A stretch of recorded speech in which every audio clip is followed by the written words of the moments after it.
I-level up po natin ang pagluluto ng ginataang puso ng saging. Lalagyan po natin ng iba't ibang ingredients pero ating pasasarapin. Pero bago po muna yun, gagayatin po muna yan.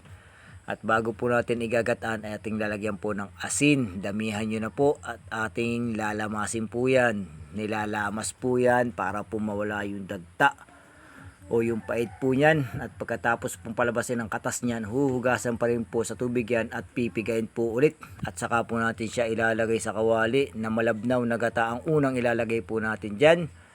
At kapag po yan po nalabog na malabnaw na gata, isusunod na po natin dyan yung malapot na gata. Habang po yan inilalagay ng asawa ko ay isusunod na rin po natin dyan yung dalawang sardinas na pula na mahalang-halang.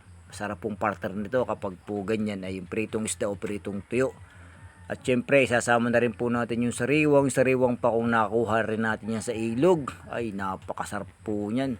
Kaya po marami yan ay dahil yan po ay paninda po ng asawa ko dito sa aming mga kapitbahay.